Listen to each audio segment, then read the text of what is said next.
Bonjour, les pères du désert. Qui sont-ils? Eh bien, ce sont ces hommes extraordinaires qui, au début de l'Église, au IVe siècle, alors que la fin arrivait pour les persécutions de l'Empire romain, inventèrent tout ce qu'il fallait et le transmirent au reste de l'Église, tout ce qu'il fallait pour appliquer cette phrase du Seigneur en Matthieu 19,12. Il y a certains qui se sont rendus célibataires à cause du royaume de Dieu. Et c'est vrai. Nous le voyons bien, hein. Il n'est pas bon que l'homme soit seul. Nous sommes faits pour être mariés et dans la vie de mariage, évidemment, il y a une certaine confrontation qui fait que normalement, nous devons y apprendre par un chemin adapté à ce que nous sommes. La purification qui mène à la vie éternelle. Eh bien, certains, appelés par le Seigneur, se rendirent compte qu'on pouvait se consacrer entièrement à Dieu, dans un cœur à cœur, le cœur à cœur de la prière. Et ce furent les pères du désert. Où se situait le désert? Eh bien, principalement en Égypte. À côté du delta du Nil, par exemple, il y avait le désert de Sété. Et c'est là où se levèrent plusieurs moines qui prirent le nom de grands.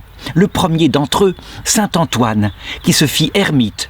Seul, il inventa les choses puisque, avant lui, certains s'étaient fait ermites aussi, mais n'avaient pas pu tenir. Il était impossible pour eux de vivre tout seuls dans la Cèse, et découragés, ils étaient revenus à Alexandrie. Et puis, il y eut le grand Saint Pacôme le Grand, qui lui inventa la vie cénobitique, c'est-à-dire la vie en communauté. Et les frères entre eux, ou alors les sœurs pour les religieuses, eh bien joueraient le rôle de vie commune, ne se passeraient pas de cadeaux, et donc travailleraient ensemble à l'humilité du tout. Et enfin, il y eut un troisième, qui naquit un peu plus tard, qui fut disciple des deux autres, spirituellement en tout cas, et physiquement, pour ce qui concerne saint Antoine du désert.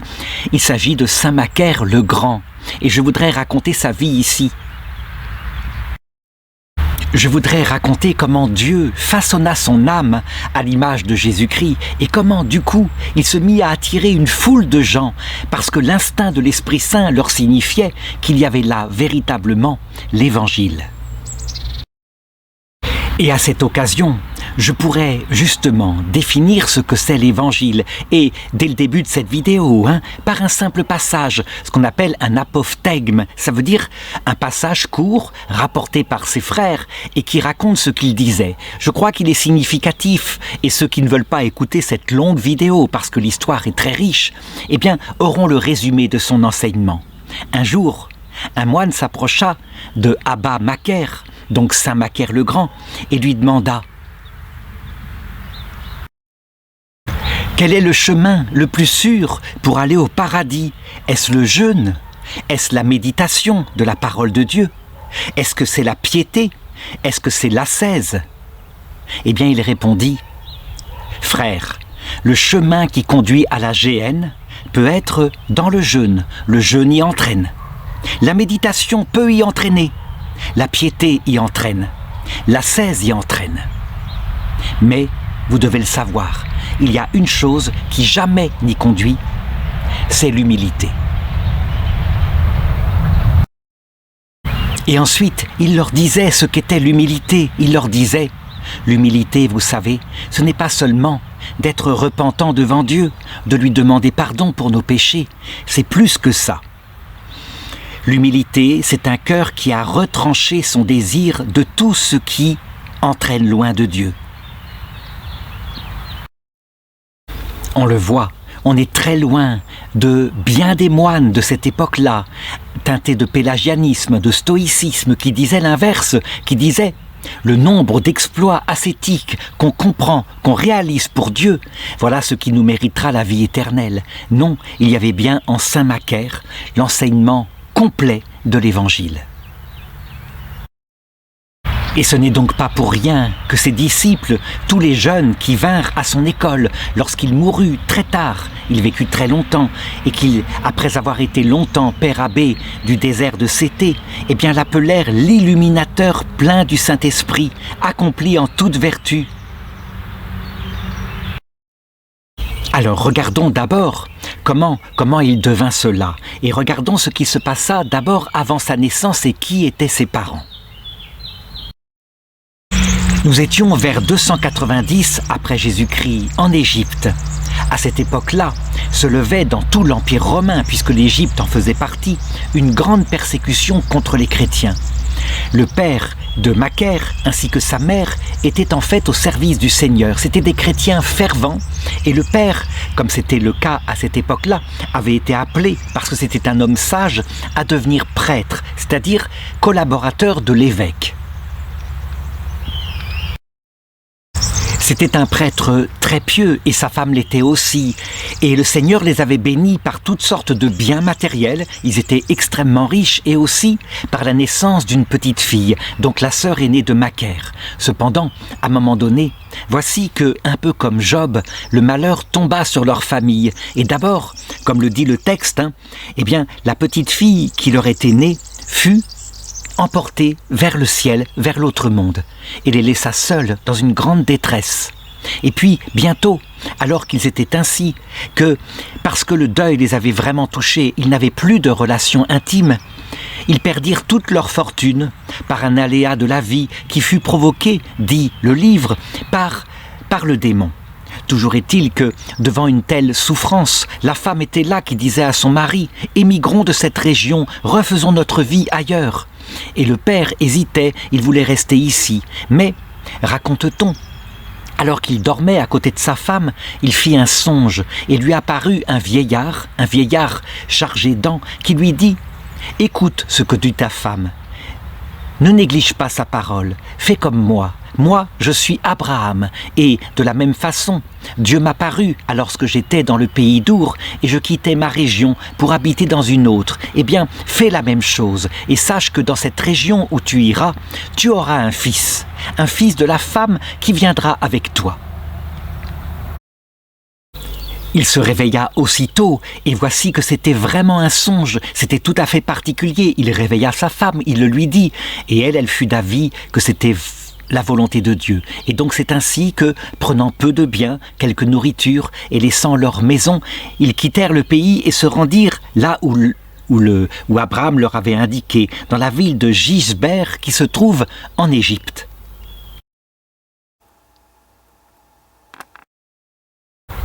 Arrivés dans ce lieu, ils s'installèrent dans une petite maison, et là, les prêtres du secteur, reconnaissant qu'il était lui aussi prêtre et qu'il était d'une grande piété, vinrent le voir et lui demandèrent de venir les assister pour la gestion du sanctuaire chrétien.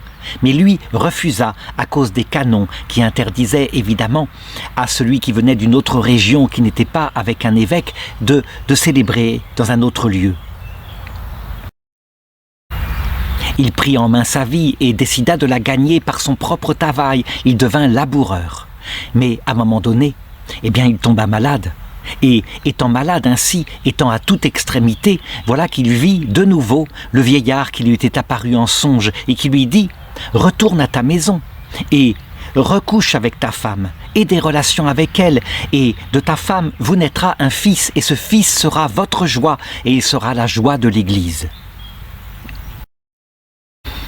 Sur l'instant, il se trouva guéri, il retrouva toutes ses forces, il alla à sa maison, et là, sa femme tomba enceinte, et c'est comme ça que naquit leur petit garçon, qu'ils appelèrent Macaire. Et donc on le voit, il y eut avant sa naissance une sorte de prédestination.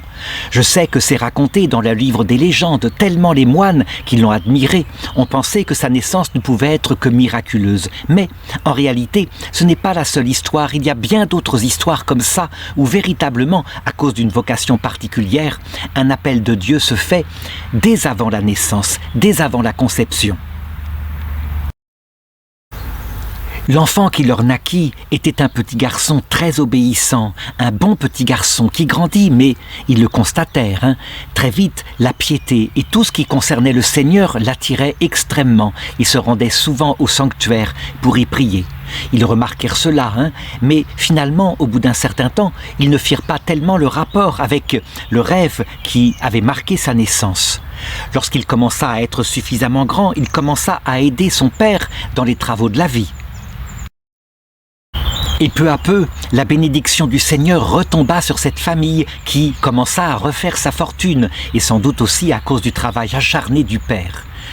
Évidemment, le père, voyant qu'il avait un tel fils, un fils d'une grande piété, eh bien, il alla voir l'évêque et il proposa que son fils soit institué lecteur. Ça veut dire un des ordres mineurs qui prépare au sacerdoce. Et son idée, c'était que plus tard, il pourrait lui aussi prendre le rôle de prêtre et de cette façon-là, être installé dans la vie. Cependant, pour qu'il puisse devenir prêtre, selon les canons de l'Église d'Orient, il fallait d'abord qu'il soit marié, et donc ses parents préméditèrent de le marier avec une femme, une gentille femme du secteur. Et, je dirais, avec les parents de la femme, ils s'arrangèrent ainsi. Ils en parlèrent à leur fils qui leur dit « Laissez tomber, non, je ne suis pas fait pour le mariage, j'y réfléchirai. » En réalité, il avait dans son cœur une autre idée. Il ne voulait pas se marier, il voulait véritablement quelque chose de plus grand, quelque chose comme une consécration totale à Dieu. Ses parents, prenant ça pour un caprice, finirent par lui imposer, parce qu'ils étaient ses parents, et au nom de l'obéissance, ce mariage. Et lui fut bien obligé. À cette époque-là, on ne désobéissait pas aux parents. Mais, évidemment, et il le dit à sa jeune femme, « Je ne te toucherai pas, tu sais, je ne suis pas fait pour le mariage. » Et donc, eh bien, on les força tout de même à vivre dans la même maison et il accepta. Mais alors qu'il était avec elle dans le même lit, eh bien, il faisait comme s'il était malade et jamais il ne la toucha. Ses parents, cependant, continuaient dans leur projet et donc ils allèrent voir l'évêque en disant « Voilà, il est marié, il peut maintenant être ordonné diacre. » Et l'évêque accepta et c'est ainsi qu'il devint diacre. Mais lui, pour fuir l'obligation qu'il y avait, normalement, d'une vie conjugale et de donner la vie à des enfants, eh bien, il trouva le moyen suivant. On cherchait des caravaniers pour conduire des chameaux et pour aller dans la montagne du Natron, là où les païens récoltaient ce sel particulier afin de momifier les morts. Et donc, il s'y engagea et il transportait sur son chameau des chargements de natron et il revenait ainsi, ce qui lui permettait de n'être jamais à la maison et de n'avoir pas à effectuer le devoir conjugal. C'est pour cette raison que, alors qu'il était très jeune homme, eh bien on commença à le surnommer dans toute la région Macaire le chamelier, et c'était son métier. Et c'est vrai qu'il voyageait énormément, il travaillait avec une grande énergie. Et un jour, alors qu'il se rendait ainsi pour un voyage avec du natron, il s'endormit pour le campement du soir, et il fit un rêve étrange, mais un rêve dont il se souvint plus tard. Lorsqu'il se fut réalisé, et à cette époque-là, donc bien plus tard, il comprit que ce rêve venait du Seigneur, manifestement. Donc, alors qu'il dormait, tout d'un coup, il vit en rêve, mais c'était comme dans le flou. Il vit un homme revêtu de vêtements de lumière qui lançait des éclairs et qui était d'une couleur comme celle de l'arc-en-ciel et qui lui parla en disant « Lève-toi, regarde au pied de ces rochers, cette vallée qui est au milieu. Prends garde à ce que tu vois. » Et donc lui regarda, il suiva les directives de cet homme, toujours dans ce rêve. Et l'homme lui répondit « Il n'y a rien que le commencement de l'Oued qui est à l'ouest de la vallée et l'autre montagne qui l'environne que tu vois. Eh bien, dit le Seigneur, cette terre je te la donnerai. Tu y habiteras et tu y produiras ton fruit qui grandira. Ta semence se multipliera. Tu engendreras des fils et des chefs se nourriront de toi. Ils seront placés higoumènes sur des peuples et ta racine sera stable sur le rocher. Le peuple que tu engendreras par tes enseignements, je bénirai ses rameaux afin qu'ils glorifient Dieu jusqu'aux extrémités de la terre entière. À cause de ton beau souvenir, lève-toi donc du sommeil et va ton chemin en paix. Réfléchis bien à ce que tu as entendu et ce que tu as appris.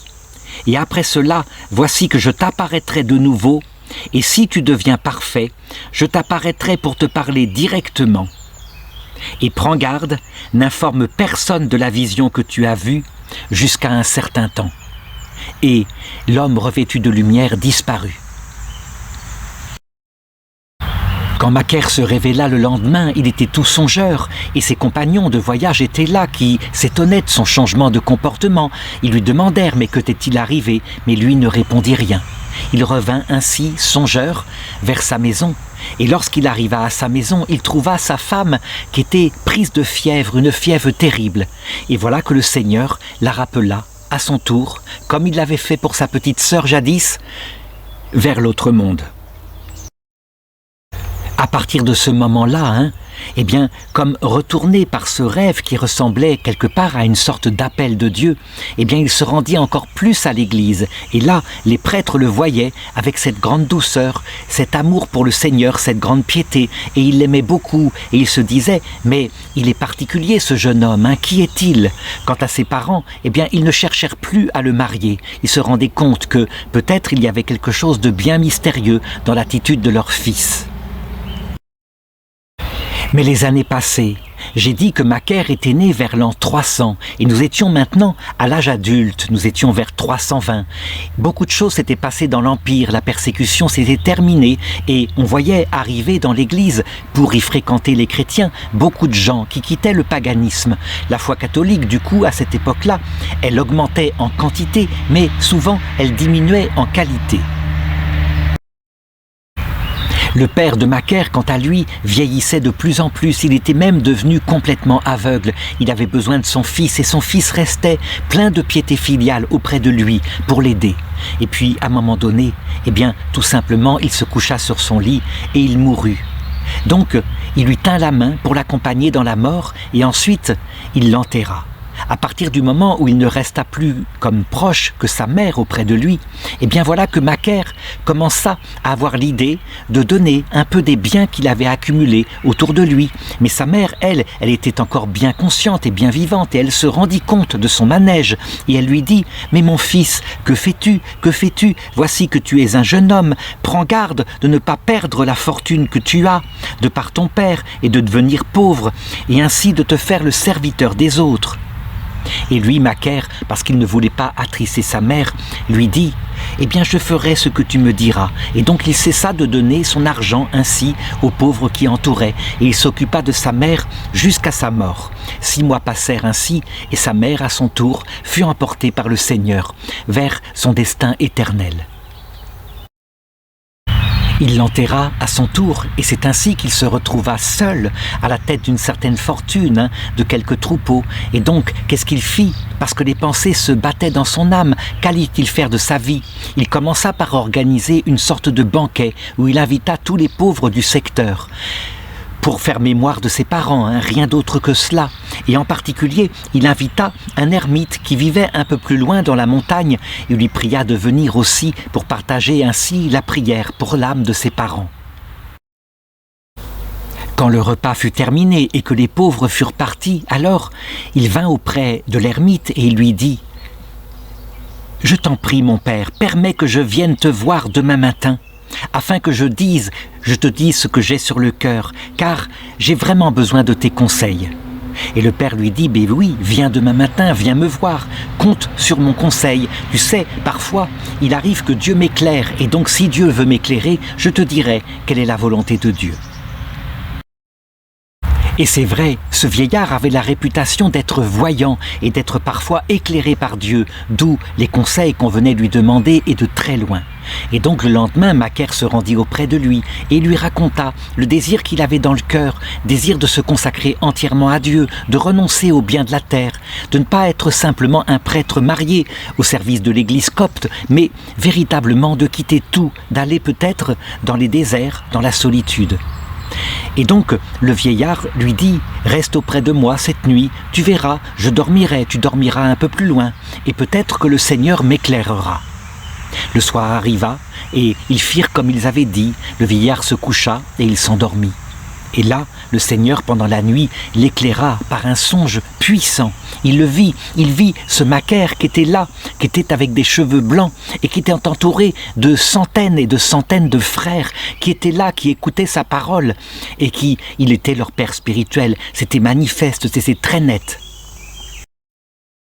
Et alors qu'il voyait cette scène, il entendit une voix qui venait du ciel et qui disait « Lève-toi, Macaire, commence le service, car le temps est venu. Lève-toi, car c'est moi qui t'envoie. » Le saint vieillard n'avait jamais fait un rêve aussi fort, et donc il se réveilla, mais il n'osa rien dire à Macaire. Il se rendormit de cette façon-là, et lorsque le matin arriva, Macaire lui aussi se réveilla et lui demanda « Alors, est-ce que le Seigneur t'a éclairé? Est-ce qu'il t'a dit quelle était la volonté de Dieu sur moi ?» Eh bien, le vieillard ne lui raconta pas son rêve. On l'a su bien plus tard par d'autres voix parce qu'il le raconta à d'autres personnes. En effet, il avait peur que Macaire, qui était encore très jeune, ne devienne orgueilleux. Et c'était évident, il y avait un risque devant une telle gloire qu'il avait vue. Il lui dit simplement « Ce qui est monté dans ton cœur, sache-le, cela vient du Seigneur. C'est le Seigneur qui t'appelle, suis-le. » Et ensuite, le noble ermite lui donna quelques conseils et lui dit d'aller plutôt dans un village un peu plus loin, là où il y avait déjà des groupes de moines qui étaient réunis par 5 ou 10. Et comme ça, il pourrait recevoir leurs enseignements. Il ne lui conseilla pas de se retirer dans le désert tout seul. Il n'y avait personne dans le désert, sauf peut-être cet Antoine du désert qui vivait tout seul. Mais c'était un cas tout à fait particulier. Et c'est ainsi que, éclairé par ce saint ermite, Macaire commença à distribuer tous ses biens et il partit. Il fit comme le lui avait conseillé l'ermite et donc il s'installa dans un village un peu plus loin. Et là, les gens de ce village, qui n'avaient pas de prêtre à leur service, voyant la manière dont ce jeune homme était véritablement doux, humble, consacré à Dieu dans une prière sincère, ils se réunirent entre eux et se dirent « Voilà le prêtre qu'il nous faut, allons voir l'évêque, celui qui a la responsabilité de veiller sur tout le secteur, et demandons-lui de l'ordonner prêtre pour nous, afin qu'il nous donne la bénédiction. » Et c'est ainsi que, contre sa volonté, parce que la chose lui fut imposée, l'évêque surgissant dans la maison où il se recueillait et lui imposant l'ordination, c'est ainsi qu'il devint prêtre. Vraiment, on peut le dire, cette ordination sacerdotale qui lui tomba dessus alors qu'il était très jeune ne faisait pas tellement sa volonté. Sa volonté était véritablement plutôt de se tourner vers la recherche de Dieu et de Dieu seul. Cependant, il était clair que, dans sa première expérience qu'il fit ainsi dans ce village, il était entouré de quelques moines qui essayaient aussi et qui ne connaissaient pas grand-chose. Il se retrouvait confronté à des tentations intérieures qui venaient probablement du diable, à savoir comme une fringale qui le montait, qui entraînait son âme, qui l'entraînait loin de Dieu, des distractions, et il ne savait pas ce qui se passait dans son âme. Il était absolument sans expérience, et donc il se demandait comment il allait s'en sortir, s'il allait réussir à établir sa vocation. Il faut le reconnaître, nous avons, nous, évidemment, tout l'enseignement de ses pères, après 2000 ans de christianisme, mais eux, en ce qui les concernait, ils devaient presque tout inventer. Macaire n'avait pour le diriger que la lecture des Écritures et du Nouveau Testament, et il le savait, il le voyait dedans. Il lisait bien que celui qui renonçait à tout sans exception, tout ce qu'il y avait en cette terre, pas seulement la fortune, mais d'autres biens qui sont importants, comme la réputation, et dont il est difficile de se départir, celui-là obtiendrait dès cette terre le royaume des cieux, avec la venue du Seigneur, et donc il s'efforçait de le faire de tout son cœur, comme il le pouvait. Cependant, probablement parce que le démon avait repéré qu'il y avait un projet de Dieu concernant ce jeune homme, voilà ce qui lui arriva à cette époque-là, et il fut alors violemment attaqué comme jamais on ne vit un homme attaqué. En effet, dans le village auprès duquel il s'était installé, il y avait une jeune fille qui était devenue adolescente, qui avait grandi quelque peu. Et il y avait aussi un jeune homme à peu près son âge, d'une famille très pauvre. Ils étaient de familles assez proches, un cousinage lointain. Et les deux familles avaient pensé les marier à un moment donné lorsqu'ils seraient prêts. Cependant, à un moment donné, cela ne s'était pas fait parce qu'il y avait des échanges de cadeaux à cette époque-là et la famille très pauvre du jeune homme ne pouvait rendre ce qu'il fallait comme dot à la jeune fille. Toujours est-il que les deux jeunes gens, eux, s'étaient fréquentés à cette époque-là. Ils se rencontraient souvent et ils s'appréciaient l'un l'autre. Évidemment, ils le faisaient en tout bien, tout honneur. Il y avait dans ce pays-là, à cette époque-là, un grand sens de la virginité, et donc il n'était pas question d'avoir des relations sexuelles avant le mariage. Cependant, un jour, ils allèrent à une fête, ils burent un peu trop, et se passa ce qui se passait souvent à cette époque-là. Finalement, ils couchèrent ensemble, et voici que la jeune fille se retrouva enceinte, ce qui était une catastrophe véritable, parce que, en fait, il y avait un déshonneur qui pouvait courir sur sa famille tout entière. Elle n'était pas mariée, en juste noces, et voilà qu'elle était enceinte. Et donc, toute désespérée, elle alla voir le jeune homme qui était le père de l'enfant et elle lui demanda « Qu'est-ce que je peux faire ? Qu'est-ce que je peux faire ?» Et lui ne voulait absolument pas qu'il dise que c'était lui qui l'avait mise enceinte. Sinon, il disait « Nos parents diront que nous avons devancé leur volonté et ils nous perdront. Ce sera terrible. Et donc, trouvons une solution. » Et la meilleure solution qu'ils trouvèrent ensemble, eh bien, ils se dirent ceci. Accusons le moine là qui est seul, il ne connaît pas notre village, il n'est pas de cette région, accusons-le et disons que c'est lui qui t'a mis enceinte et de cette façon-là, eh bien il ne m'arrivera rien. Bientôt, évidemment, les parents se rendirent compte que la jeune fille était enceinte et ne serait-ce que à son visage qui était forcément inquiet. Et donc, ils l'interrogèrent avec véritablement beaucoup de colère et ils lui dirent « Que t'est-il arrivé ? Qui t'a fait cela ? Apprends-le-nous » Et elle, eh bien, elle fit comme lui avait demandé son amant et elle dit « Je suis allée un jour vers l'ermite, là, dans la montagne, et c'est lui qui m'a fait cela et qui m'a mise enceinte. » Alors les parents, furieux, en parlèrent à tout le village. La colère s'enflamma dans tout le village. Ah, comme ils avaient été trompés, ils avaient pris ce jeune homme pour quelqu'un de bien, et voilà qu'il s'était comporté véritablement comme un goujat. Et c'est ainsi qu'une foule furieuse se dirigea vers la cellule où habitait Macaire, tout jeune moine. Ils forcèrent la porte, ils le tirèrent de sa cellule et ils commencèrent à le battre. Et lui était là, il était stupéfait. Que lui arrivait-il? Il demanda « Mais qu'y a-t-il pour que vous me frappiez ainsi, sans pitié ?» Et finalement, ils attachèrent à son cou des marmites remplies de cendres et le conduisirent au milieu du village. Et là, une foule d'enfants le suivait, le frappant, le poussant d'un côté de l'autre, comme pour un meurtrier, et criant contre lui en disant « Sue à lui, car il a violé la jeune fille !» Et là, il était évident qu'ils allaient le lapider. Il commençait à faiblir sous les coups qui l'entouraient. Heureusement, il y avait là un laïc qui venait et qui connaissait bien Macaire. Il était venu souvent auprès de lui, il connaissait sa vertu et donc il intercéda auprès des villageois, il leur parla, il les calma et leur dit « Non, vous savez, ce n'est pas possible, il a dû se passer autre chose. Et puis, vous savez, si c'est lui qui a fait ça, eh bien, il devra assumer sa responsabilité. » Et le père furieux répondit « Mais qu'est-ce qui nous prouvera qu'il pourra assumer son enfant et qu'il pourra aussi assumer la subsistance de ma fille ? Il faut un garant pour cela. » Eh bien, le laïc qui était là dit « Et moi, j'ai une certaine fortune, je me porte garant. S'il vient à s'enfuir, je paierai pour la jeune fille. » Et c'est ainsi qu'on détacha les marmites qui étaient autour de son cou et on le laissa aller. Macaire était là, assez désespéré, il était complètement stupéfait et il pensait dans sa tête aux violences, au jugement. Pourquoi est-ce que je me trouve dans cette situation? Que s'est-il passé? Et lorsqu'il fut revenu à sa cellule, alors il se parla à lui-même et se dit « Macaire, maintenant voilà que tu as une femme qui est sous ta responsabilité. Désormais il faut que tu travailles nuit et jour afin de la nourrir elle et de nourrir ainsi ton enfant. » Dans cette affaire-là, on voit déjà toute la sainteté native de Macaire tel qu'il est. Il aurait pu protester et dire « Mais elle a menti, jamais je ne suis le père de cet enfant. » Il ne dit rien, il ne voulut pas accabler la jeune fille, il prit simplement sur lui cette responsabilité en la prenant comme une épreuve qui venait du ciel. Et donc, il se mit à fabriquer des nattes jour et nuit et il travailla comme cela tout le long de la grossesse de la jeune fille.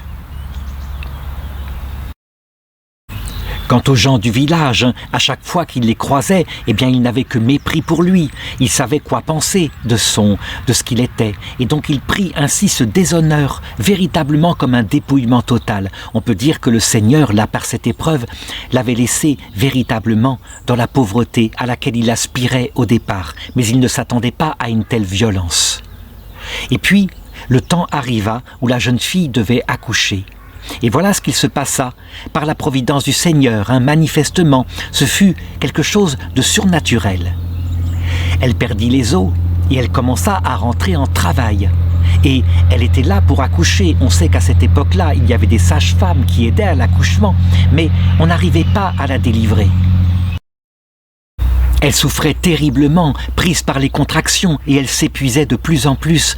Et cette chose-là dura 3 jours. Et au bout de 3 jours, la mère qui était là, qui l'assistait, eh bien lui disait « Que t'arrive-t-il, ma fille? Encore un peu et tu vas mourir. » Alors la fille, en larmes, évidemment tout proche de la mort, répondit « Tu sais, maman, je suis digne de mourir, car non seulement j'ai péché, mais en plus, j'ai accusé à tort le serviteur de Dieu, l'ermite, car ce saint homme ne m'a absolument pas touché. C'est tel jeune homme précis qui m'a mise enceinte et j'étais volontaire. » Dans le village, il y eut une grande émotion. Le jeune homme apprit que la jeune fille avait parlé et il s'enfuit aussitôt. Quant à la jeune fille, à peine avait-elle avoué que l'enfant naquit en bonne santé, ce qui montre que l'épreuve n'était pas naturelle, elle venait du Seigneur. Il fallait qu'elle dise la vérité. Évidemment, on annonça à Macaire la vérité, à savoir que la jeune fille avait avoué son mensonge. Autant les gens avant l'avaient accusé et déshonoré et insulté, autant après il se souvenait de son silence, lui qui n'avait pas dénoncé la jeune fille comme menteuse, et du coup ils vinrent vers lui et ils voulaient l'honorer, ils voulaient l'exalter, ils pensaient qu'ils avaient affaire à un saint. Ils se disaient entre eux, jamais l'un d'entre nous n'aurait réagi comme lui. Et c'est ainsi que Macaire, là, commença non plus à ne plus être tranquille dans ce village. L'épreuve fut rude, évidemment. Il passa de la grande douleur et du déshonneur total à l'honneur le plus grand. Et plus tard, bien des années plus tard, il le racontait à ses moines. Il le racontait en leur disant « Lorsque j'étais jeune homme, je demeurais comme un moine en Égypte. On me prit, on m'ordonna prêtre pour le village. Et comme je ne voulais pas prendre sur moi une telle responsabilité, je m'enfuis dans un autre lieu. Et là, voilà ce qu'il m'arriva. On m'accusa d'avoir mis enceinte une jeune fille. Et j'étais innocent. » Le jeune Macaire en était là dans sa réflexion et il était en train de célébrer la messe dans sa cellule quand il vit manifestement un ange qui lui apparaissait et qui le confirma dans sa volonté, à savoir, il ne devait pas rester dans ce village. Il y serait trop honoré, c'était trop dangereux pour son âme, il devait partir.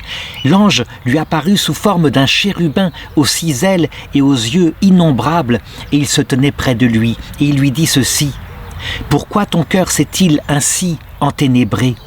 Tu as négligé ce qui t'avait été dit jadis sur ta vocation, et que tu devais tout quitter. Mais tu as bien fait de vivre cette épreuve jusqu'au bout. Elle t'a été envoyée par le Seigneur afin de te fortifier dans toutes les autres épreuves qui te viendront au cours de ta vie. » Avant de disparaître, l'ange lui dit « Ne crains pas, ne tergiverse pas, car le Seigneur commande. Prends garde et ne me contredis pas. Demain je reviendrai te voir et je t'indiquerai quelle est la volonté de Dieu. » Le lendemain, effectivement, alors qu'il était de nouveau en train de célébrer la messe, l'ange lui apparut de nouveau et lui indiqua qu'il devait partir, qu'il devait quitter complètement ce village pour aller à l'endroit qu'il lui indiquerait. C'est ainsi que Macaire, le jour même, réconforté par cette vision de l'ange qui était très concrète, il quitta le village. Personne ne s'en aperçut, mais il partit et il marcha 2 jours. Il marcha 2 jours en direction de la montagne. Et là, il regardait à droite, à gauche, il cherchait un endroit, le meilleur endroit où il pourrait s'installer. Il le savait, il fallait qu'il y ait une source d'eau, il fallait qu'il y ait un peu de nourriture. Finalement, à force de visiter le pays, il trouva un endroit, près des endroits où on récoltait le natron, et c'est là qu'il s'installa. Il creusa dans la colline une sorte d'habitation en forme de grotte, et il s'y installa. Il n'était pas loin d'une source, comme je l'ai dit. Peu à peu, et à force de jours, il améliora son logement. Il creusa finalement 2 grottes dans la colline, une grotte qui lui servait de chapelle et une autre d'habitation. Et il y avait des gens qui étaient dans le secteur, qui avaient souvent été jadis ses compagnons pour transporter du natron, qui le reconnurent.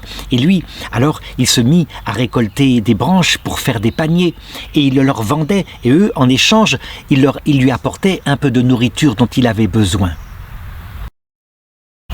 Et c'est ainsi, à cause de cette aventure arrivée près des villages, qu'il se retrouva pour la première fois, ermite au sens fort du terme. Et alors il commença à éprouver les épreuves terribles, les épreuves que nous connaissons, qui se passent toujours dans ces circonstances, à savoir étant sevré de toute sensation, de toute présence humaine, sauf quelquefois quand des marchands passaient et lui apportaient de la nourriture, eh bien, il fut attaqué par le démon. En fait, par toutes sortes de pensées qui se mirent à tourner dans sa tête, ce qui est tout à fait logique, ses sens étant sevrés, sa nourriture étant pauvre, voilà que lui apparaissait en rêve de la nourriture exquise et il était tenté, mais aussi des tentations d'ordre sexuel et toutes sortes de choses. On sait que saint Antoine du Désert, lui, avait vécu ça et avait réussi à affronter la chose et s'était imposé, à cause de cette expérience, un horaire, un emploi du temps équilibré, de manière à pouvoir survivre dans de telles épreuves. Saint Antoine les avait affrontés seul lorsqu'il était jeune. À cette époque-là, il était déjà un vieillard, avancé en âge. Il avait près de 80 ans et sa réputation s'était répandue déjà dans toute l'Égypte, si bien qu'au bout d'un certain temps, Macaire se dit « Mais il faut que j'aille auprès de lui, il faut que je lui demande conseil, j'affronte les épreuves que lui-même a affrontées, et elles sont connues, mais lui, il saura m'indiquer comment faire. » Et Macaire en cela fut sage, il le savait. Il fallait se nourrir de l'expérience des anciens. Pourquoi devoir revivre tout seul ce que d'autres avaient victorieusement passé avant? Et donc, il se dit en lui-même à cette époque-là, « Voici donc le lieu, j'y suis venu, comme il m'a été ordonné par l'ange, mais il n'y a personne qui me dirige, pour faire l'œuvre spirituelle selon l'usage de ceux qui habitent le désert. Que ferais-je ? Eh bien, voici, pendant que j'étais en Égypte, j'ai entendu dire comment le saint Antoine habitait le désert intérieur, il y a longtemps. Je me lèverai donc pour aller vers lui, afin qu'il me donne une règle, et ainsi ma pensée s'affermira jusqu'à ce que je revienne ici. » C'est ainsi qu'il quitta sa grotte et il se mit en marche, et il s'enfonça dans le désert, et il trouva la demeure où habitait Antoine. Et là, Antoine, quand il le vit, l'accueillit, les bras ouverts, en disant « Je savais que tu devais venir, un ange m'en a informé. » Alors Macaire s'ouvrit à saint Antoine le Grand et il lui raconta toutes les épreuves de son cœur. Et saint Antoine, pendant des jours et des jours, lui donna tous les enseignements qu'il fallait, lui racontera sa propre expérience, comment est-ce qu'on pouvait vaincre ces tentations qui envahissaient la tête de par le démon. L'enseignement était précis, on aurait dit que saint Antoine connaissait très exactement les épreuves par où il passait. Macaire était subjugué par l'aide fantastique que lui apportait ce saint ermite. Et donc il demanda, il le supplia, il lui dit « Et pourquoi ne resterais-je pas auprès de vous, ainsi pour apprendre chaque jour les enseignements dont j'ai besoin ?» Mais saint Antoine lui répondit « Non, mon fils, il faut être là où nous a placé le Seigneur, et donc retourne dans ton ermitage. » Tu as maintenant la nourriture dans ton esprit qu'il te faut pour vaincre les épreuves, mais tu dois t'y confronter tout seul. Et donc, Macaire obéit, il obéit simplement à saint Antoine, et plus tard, quand il devint père abbé, que des frères vinrent vers lui pour lui demander conseil, qu'il était lui-même devenu un vieillard, eh bien, voilà ce qu'il leur enseignait.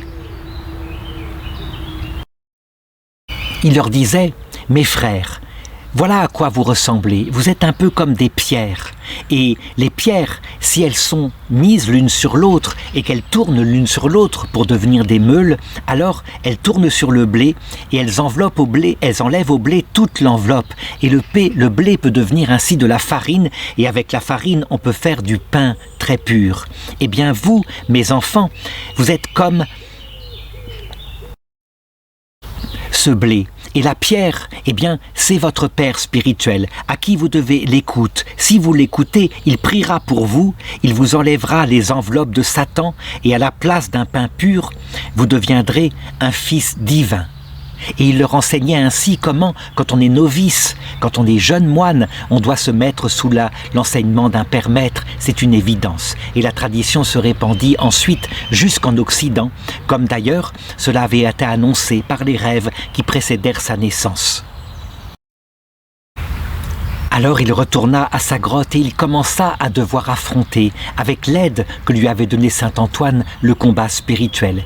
Et il faut le dire, eh bien, son esprit dut affronter toutes les tentations, les mêmes tentations, avec parfois l'aide du Seigneur qui lui donnait de bonnes pensées, et puis parfois les attaques violentes du démon. Parfois, quand il était découragé, eh bien, il essayait de se souvenir de ce qu'on avait raconté sur sa naissance et que j'ai raconté au début, à savoir la promesse de Dieu qui disait qu'il y aurait un nombre de disciples qui écouteraient plus tard et qui recevraient ses enseignements. Mais parfois, il retombait dans le découragement, un peu comme un cycle sinusoïdal, avec des moments où ça va très bien et des moments où ça va très mal. Et il faut se méfier de ces hauts et de ces bas. Il faut essayer de garder son âme tranquille et en silence, de peur de devenir fou ainsi dans le désert. Et en effet, quand venait le découragement, c'était les démons qui se mettaient à parler à son âme, pas sous forme visible, mais sous forme de pensées sinistres. Et il les entendait qui disaient « Laisserons-nous cet homme habiter ici? Laisserons-nous, à cause de lui, ces déserts devenir un port de refuge pour quiconque est en danger? Surtout, le laisserons-nous devenir comme une cité semblable au ciel pour ceux qui espèrent la vie éternelle? Si nous supportons celui-ci, des multitudes se réuniront à lui et les déserts ne seront plus sous notre puissance, mais plutôt ils nous pourchasseront par le fouet de leurs prières. Alors venez, effrayons cet homme, peut-être le chasserons-nous. » Et lui, il n'avait à cette époque-là, pour répondre à ces terribles angoisses et ces attaques venant des démons, il n'avait que la parole de Dieu, et il répondait en s'appuyant sur la méditation, mais aussi la prière du Seigneur qu'il répétait sans cesse, prière qui devenait comme une respiration. « Seigneur Jésus, Fils du Dieu vivant, prends pitié de moi, pauvre pécheur. » Il faut le reconnaître, l'épreuve était particulièrement terrible vers l'heure de midi et lorsque le soleil semblait s'arrêter au-dessus de lui, qu'il faisait très chaud, que la journée semblait durer une infinité de temps. Cette épreuve-là, les moines l'ont bien décrite, ils l'appellent l'ascédie, c'est une sorte de dégoût spirituel à cause de l'ennui et donc il était là, tenté de partir et il répétait alors cette parole du psaume « Le Seigneur est ma lumière et mon salut, qui pourrais-je craindre moi ? C'est le Seigneur qui combat pour mon salut. Devant qui, moi, devrais-je avoir peur ?» Évidemment, chaque jour, il reprenait ce travail. Il fallait se fixer un horaire en fonction de l'état du soleil, avec des temps de prière, des temps de lecture, mais aussi des temps de travail. Et donc, lorsqu'il était ainsi attablé pour son travail, eh bien, il arrivait souvent que les tentations reviennent violemment. Par exemple, il racontait plus tard que, comme une table couverte de toutes sortes de victuailles, ainsi commencèrent pour moi les pensées de fornication, de voracité, d'angoisse, de chagrin, d'orgueil, de vaine gloire, de crainte, de deuil, de louange, d'honneur, d'incrédulité, de blasphème, et de cette désespérance en Dieu qui éloigne de tout chemin de la piété. En un mot, tout l'ensemble des actions des démons dans les pensées qui m'en combattirent, comme avait annoncé mon père spirituel Antoine du désert. Alors je sais que certains peuvent être surpris en disant « mais parfois c'était des tentations de louange ». Mais comment une tentation de louange pourrait-elle exister? Quand il était dans la louange, n'était-ce pas plutôt l'aide de Dieu qui venait le soulager? En réalité, non, ce n'était pas l'aide de Dieu, c'était une louange artificielle, une sorte d'exaltation dans une joie qui était suivie en général ensuite, autant il avait été dans l'exaltation, d'une grande dépression. Il fallait donc véritablement qu'il combatte aussi bien ce qu'on pourrait appeler, eh bien, dans la maniaco-dépression, les phases up lorsqu'on est surexcité parce qu'on a le zèle pour Dieu, que les phases down quand on est comme découragé. Il fallait que son âme se maintienne en paix devant le Seigneur également. Macaire passa ainsi 1 an dans son ermitage, soumis à toutes sortes d'épreuves, et il devint très maigre. L'épreuve était terrible à passer. Au bout d'1 an, il se décida, il reprit la marche et il se rendit de nouveau auprès de son père saint Antoine du désert. Et Antoine le vit qu'arrivait de loin maigri, mais toujours comme ça, toujours fidèle, et il se réjouit. Il avait quelques disciples autour de lui, et il dit, regardez, voici bien un Israélite sans concession. Il lui appliqua la parole du Seigneur à un de ses apôtres. Et ensuite, Macaire arriva devant Antoine et se prosterna devant son père spirituel, dans une grande vénia. Et Antoine le releva et lui demanda de lui raconter où il en était, très simplement. Et Macaire lui raconta à quel point l'épreuve avait été dure. Alors Antoine, il se mit à lui parler et à lui dire, tu vois, l'épreuve a été dure, mais tu as passé le principal. Et par toutes sortes de paroles de ce genre, en lui expliquant sa propre expérience, il lui redonna courage. Et surtout, il lui dit ceci, sois fort, prends courage. Toutes les épreuves que tu as vécues et même les chutes que tu as vécues, quand tu t'es profondément découragé, c'est Dieu qui te les a envoyées.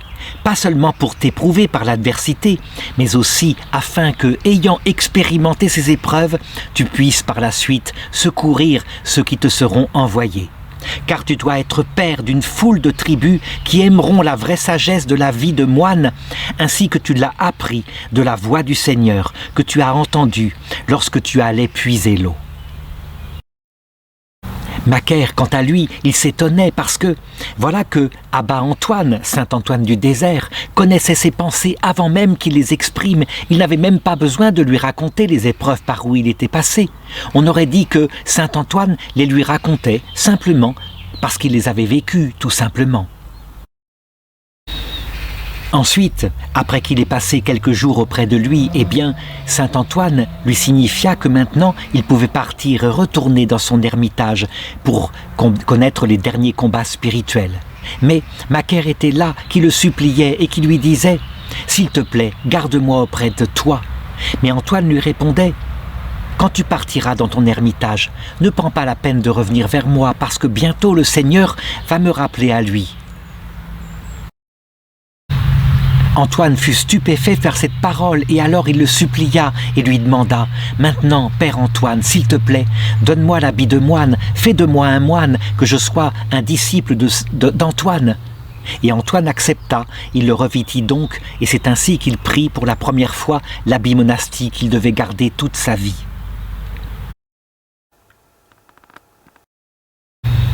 Saint Antoine sut que manifestement c'était la volonté de Dieu et donc il accepta qu'il reste auprès de lui jusqu'à ce que le Seigneur vienne le chercher et l'emporte dans l'autre monde. Ce à quoi, plein de joie, Macaire se prosterna de nouveau devant lui, fit ce qu'on appelle une métanie. Et alors, Saint Antoine lui dit « Je t'annonce ceci, encore un peu de temps et le Seigneur te donnera repos de la charge excessive de toutes les tentations, les pensées mauvaises que tu as. Tu verras, elles se calmeront. Et par la suite, sache-le, les démons te combattront ouvertement, comme pour moi. Mais sois fort et prends courage. Le Seigneur est avec toi pour te secourir. Ne crains pas et prends garde à cette puissance. Je parle du chérubin qui te protège. Ne lui donne aucun scandale dans aucune œuvre, afin qu'il reste avec toi jusqu'à la fin pour te consoler, selon ce qui vous a été ordonné par le Seigneur, à toi autant qu'à lui. Et c'est ainsi que pendant quelques années, directement et de la bouche même journalière de saint Antoine, Macaire put recevoir son enseignement. C'est à cette époque-là aussi qu'il apprit avec saint Antoine que un moine appelé Pacôme avait fondé, non loin de là, dans le désert de Cété, des monastères et que auprès de ces monastères s'étaient réunis des milliers de jeunes hommes qui voulaient se consacrer à Dieu. Macaire demanda à Antoine ce qu'il pensait de ces monastères et Antoine lui répondit « Tu sais, mon fils, si jamais j'avais pu naître plus tard, si jamais les monastères avaient pu être créés alors que j'étais jeune, jamais je ne me serais fait ermite, je serais allé dans les monastères, là j'y aurais appris tellement plus vite, j'aurais évité tellement d'épreuves. » Et c'est ainsi que Macaire, enseigné par Antoine, fut convaincu que, effectivement, on ne pouvait pas laisser les jeunes vocations comme ça dans la détresse, devoir expérimenter le désert tout seul, mais qu'il fallait au contraire les entourer, leur donner des maîtres spirituels. Comme l'avait annoncé saint Antoine, au bout d'un certain temps, c'est vrai, les pensées qui tournaient dans sa tête commencèrent à baisser.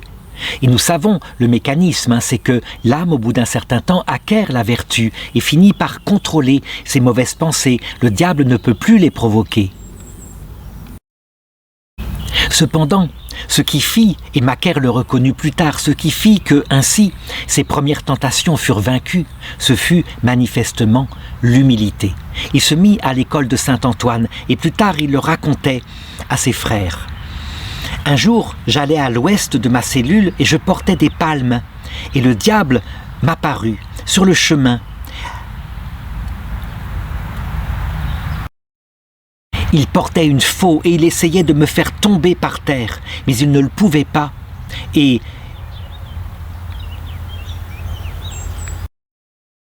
il me dit « Ô violence, toi Macaire, je ne peux rien contre toi, car voici ce que tu fais, je le fais aussi. Tu jeûnes et je ne mange jamais, tu veilles et je ne dors pas du tout.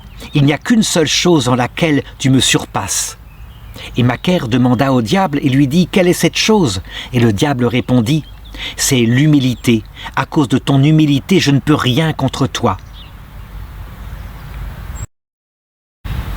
Et Abba Macaire, reconnut que c'était là qu'était sortie de la bouche du démon une parole de vérité. Et c'est vrai, c'était aussi l'enseignement de son père, Saint Antoine. L'humilité est la chose qui fait fuir le démon. D'ailleurs, à peine Macaire eut-il levé les mains que le démon qui lui était apparu disparut dans une fumée. Macaire retint tous ces enseignements et plus tard il les enseignait aux jeunes qui vinrent vers lui et il leur dit « Oui, dans un premier temps, lorsque vous rentrez au monastère, vous devez avec humilité renoncer à votre savoir et vous mettre à l'école des moines expérimentés que les anciens vous donneront comme maître. Vous devez le faire et peu à peu, acquérant la sagesse, vous deviendrez maître pour marcher vous-même dans la voie de la sainteté. » Saint Antoine du désert vécut longtemps sur terre. Il ne mourut que passé 100 ans, en 356, et Macaire était auprès de lui. Alors il l'enterra avec la vénération de tous les frères qu'il avait enseignés. Et ensuite, Macaire retourna dans son habitation dans le désert. Et là, il commença à vivre sa vie d'ermite. Mais cela ne dura pas longtemps, car bientôt, voici que venant de toute l'Égypte, des disciples, ayant appris sa sagesse, commencèrent à venir auprès de lui, comme ils étaient venus jadis auprès de saint Antoine.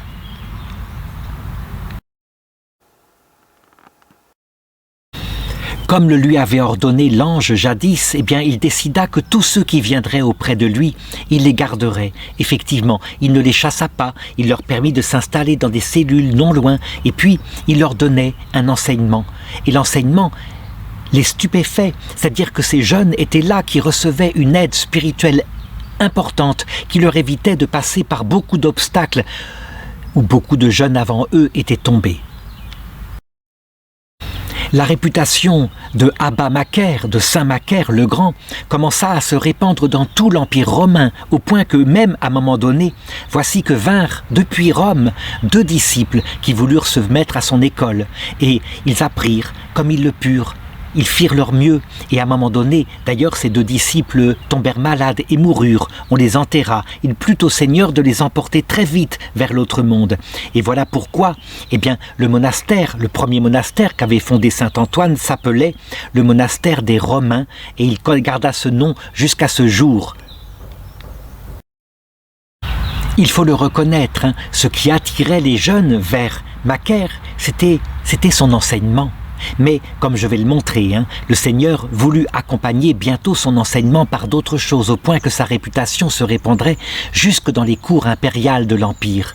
Toujours est-il que, alors qu'il était toujours dans ce lieu, auprès du village qu'il avait vu naître, un jour, alors qu'il se reposait dans sa tente, le démon l'attaqua violemment, et plus seulement de l'intérieur comme il le faisait avant. Cette lutte-là, manifestement, le démon n'y arrivait plus, mais il l'attaqua de l'extérieur, sous forme de chiens qui l'attaquèrent violemment, qui se jetèrent sur lui, qui le mordirent, qui le laissèrent véritablement sans force et par terre, au point qu'il ne pouvait plus se lever. Toute sa vie, Macaire fut persuadée que cette attaque de chien n'était pas naturelle, qu'elle avait été suscitée par le démon qui, n'ayant plus de pouvoir sur son âme, attaquait son corps et essayait de l'enlever à cette terre. Et à ce moment-là, d'ailleurs, il fut conforté dans cette idée par le fait qu'un ange lui apparut et lui dit « C'est à cause de toi que le Seigneur est venu habiter ce lieu. Maintenant, lève-toi et suis-moi. Je vais te montrer l'endroit où tu achèveras ton service sur la terre jusqu'à l'heure où le Seigneur viendra te chercher. » Et c'est ainsi qu'il partit, suivi de nombreux disciples, et qu'il se rendit à l'endroit où il devait fonder le fameux monastère de Saint-Macaire. Et c'est là qu'il s'installa et il commença à installer les choses comme il le fallait, de manière à ce que les moines puissent vivre et puissent se consacrer entièrement à Dieu. Il y a des anecdotes ici qui montrent que le démon, à ce moment-là, ne l'attaquait plus de l'intérieur, mais l'attaquait toujours parfois de l'extérieur. Parfois, par exemple, un jour, alors qu'il creusait un puits avec ses disciples, parce qu'il fallait bien qu'il y ait de l'eau, c'est indispensable, sinon il n'y a pas de vie monastique. Voici que l'heure de midi était arrivée, le plein soleil, et ses disciples prirent un peu de repos. Il faisait trop chaud, mais lui, Macaire, continua de creuser le puits. Et voilà que, brutalement, sans doute poussé encore par le démon, en tout cas il le prit comme cela, une partie du puits s'écroula sur lui, et il fut enterré dans le puits jusqu'à la taille. Ses disciples, un peu plus tard, le cherchèrent et ils ne le trouvaient pas. Et finalement, ils se penchèrent sur le puits et ils virent qu'il était dedans. Alors il leur dit, avec beaucoup d'humour, il leur sourit « Donnez-moi la main, vous autres, tirez-moi de là !» Et ainsi ils le hissèrent. Et puis, quand ils l'eurent sauvé ainsi, il leur raconta ce qui lui était arrivé. En tout cas, plus tard, ce puits fut appelé le puits de Macaire, de l'abbé Macaire, et les gens venaient, ils puisaient de l'eau dans ce puits, et très souvent, après sa mort, il y eut des guérisons. Donc, je l'ai dit, qu'est-ce qui attirait vers Macaire, cet homme qui avait dépassé maintenant la cinquantaine? Eh bien, je l'ai dit, c'était la sagesse qui sortait de son âme, une sagesse qui leur indiquait le chemin, l'épreuve qui les mènerait à la sainteté, mais aussi les vertus qu'il devait développer. Et il était, lui qui n'avait pas reçu de formation, un excellent théologien.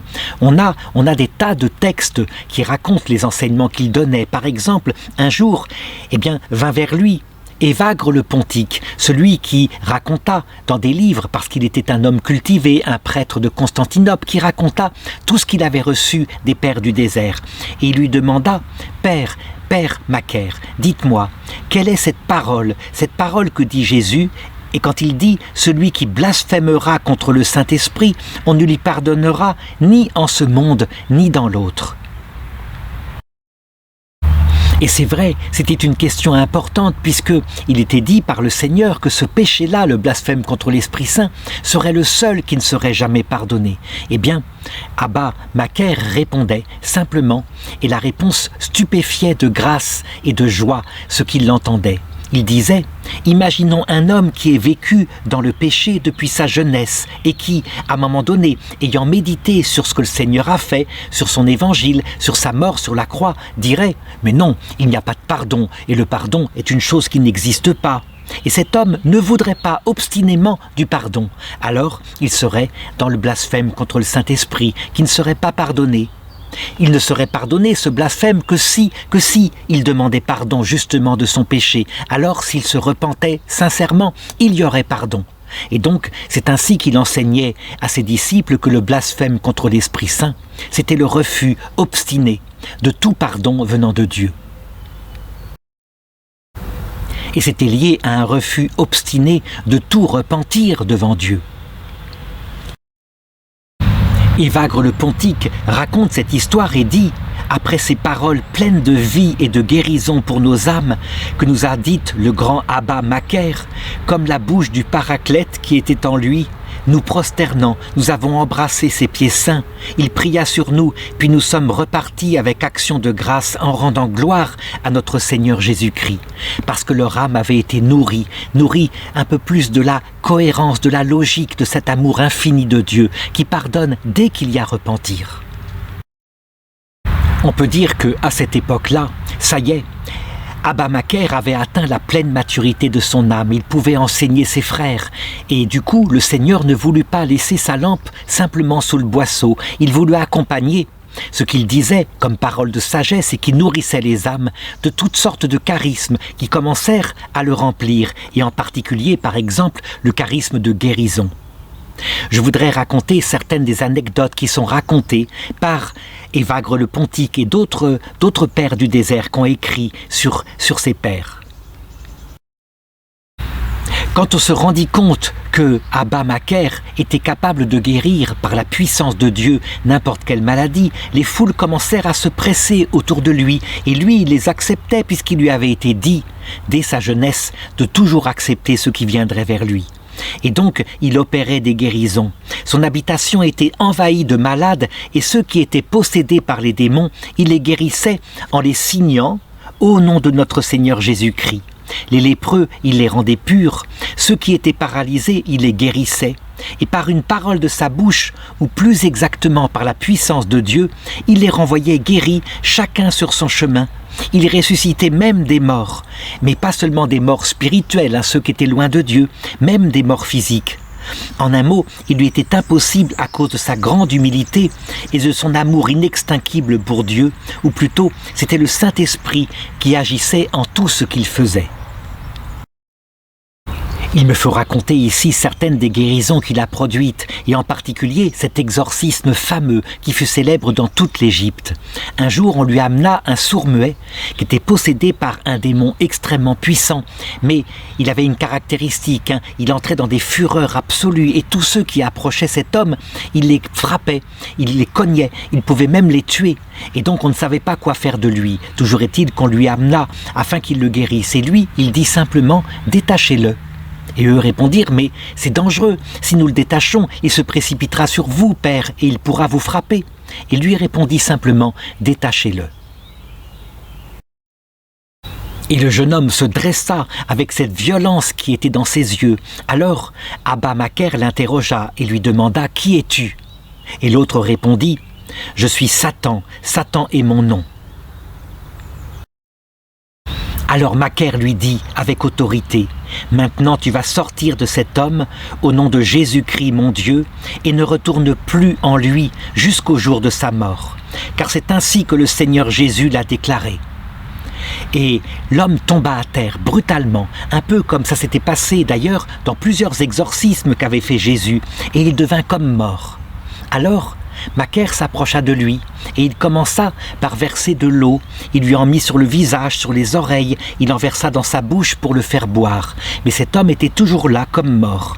Alors il le laissa dormir, il alla dans sa cellule et là il pria simplement comme il le faisait chaque jour. Et puis à un moment donné il sortit, il avait pris de l'huile de la lampe qui était dans le sanctuaire. Il en mit dans la bouche du malade ainsi que dans ses oreilles et après avoir secoué le malade il lui dit « Lève-toi, va dans ta maison ». Et l'homme se leva, il était parfaitement paisible, il était guéri. Il faut voir évidemment dans les gestes que pratiquèrent Macaire, eh bien, le symbole du baptême, cette eau qui fait rentrer la grâce dans l'âme, et avec l'huile, le symbole de la confirmation, la force du Saint-Esprit.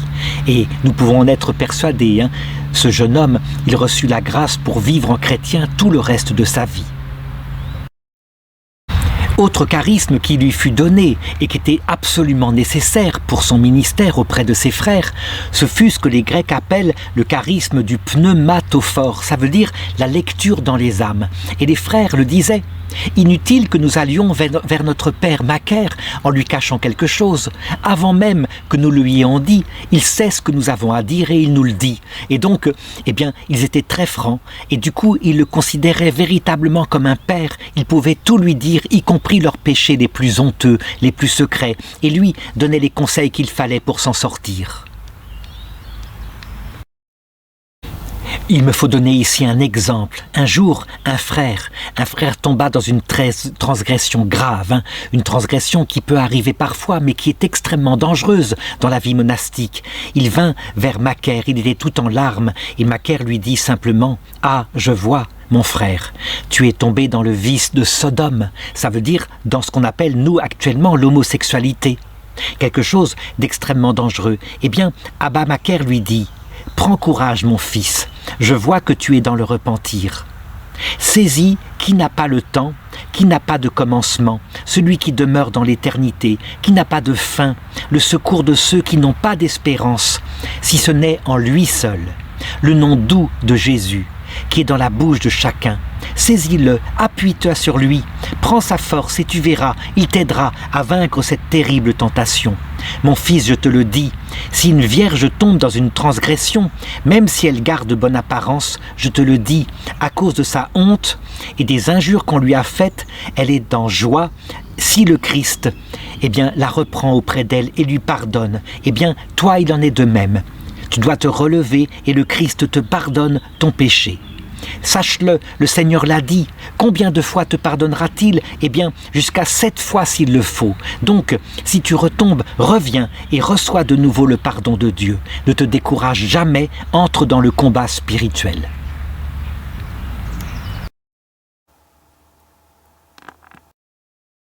Évidemment, devant l'immensité du succès qu'il avait et puis les charismes qui tombaient de ses mains, Macaire, parce que ce n'était qu'un simple humain, finit par être tenté de nouveau par le démon qui cette fois vint beaucoup plus subtilement. Il vint pour le tenter directement dans son esprit par le risque de l'orgueil. Et voilà ce qu'il se passa.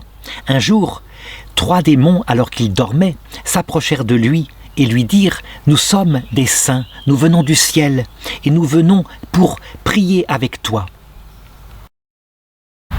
Et il commençait à lui parler en lui disant à quel point il était grand, à quel point il était aimé du Seigneur, à quel point véritablement devant lui, il courait l'admiration depuis le ciel. Et lui devina qu'il y avait là des paroles qui étaient des paroles douteuses, des paroles qui mettaient en danger son humilité. Et c'est vrai que n'importe qui se serait fait prendre, mais lui, au lieu de les écouter, comprit que c'étaient des démons et se mit à invoquer Dieu pour qu'il vienne à son aide, pour qu'il le délivre de cette tentation qui le prenait, cette tentation d'orgueil.